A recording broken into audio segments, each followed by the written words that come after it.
विज्ञान और हम में आप सबका स्वागत है।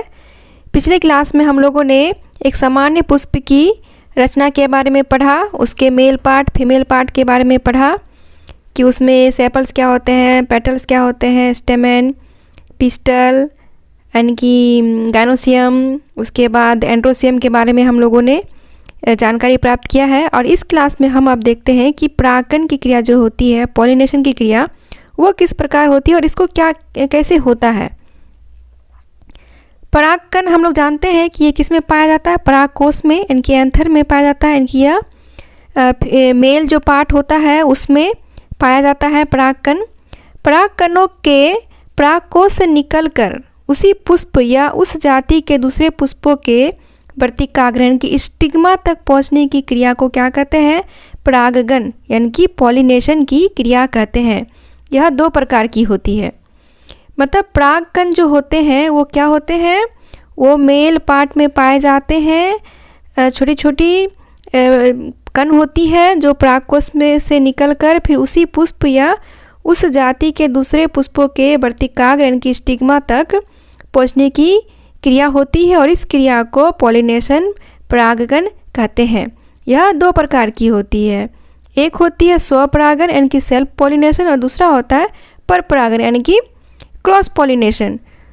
स्वपरागण यानी कि सेल्फ पॉलिनेशन, जब एक ही पुष्प के परागकण उसी पुष्प के वर्तिकाग्र पर पहुंचते हो या उसी पौधे के अन्य पुष्प के वर्तिकाग्र में परागकण पहुंचते हो तो उसे स्वपरागण कहते हैं।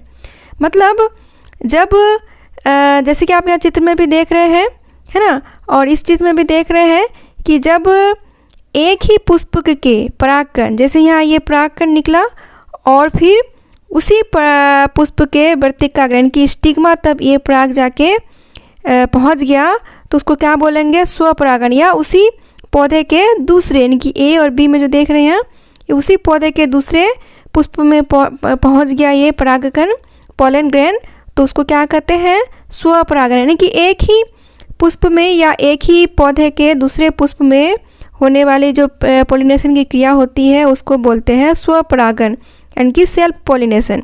अब क्रॉस पॉलिनेशन क्या है, जब एक पुष्प के परागकण दूसरे पौधे पर स्थित पुष्प के स्टिग्मा यानी कि वर्तिकाग्र तक पहुंचते हो तो उसे परपरागण यानी कि क्रॉस पॉलिनेशन कहा जाता है। ये दोनों ही महत्वपूर्ण है। अगर पॉलिनेशन की क्रिया ना हो तो फिर बीज बनने की प्रक्रिया भी नहीं होगी और यह बहुत ही ज़रूरी है।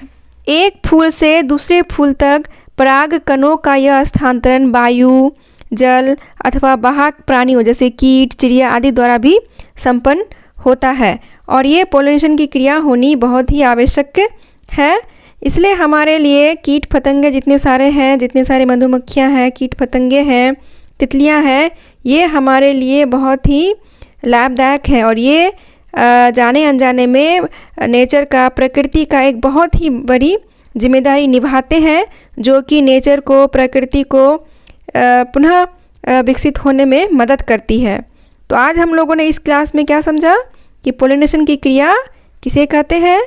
तो आप यहाँ चित्र में आप देख सकते हैं, चित्र में आप देखिए कि किस तरह से पॉलिनेशन की क्रिया होती है। यानी कि एक फूल से दूसरे फूल तक या उसी पौधे के या फिर अन्य पौधे के परागकोश से परागकणों की निकलने की क्रिया और स्टिग्मा तक पहुँचने की क्रिया को क्या बोलते हैं, पॉलिनेशन कहते हैं।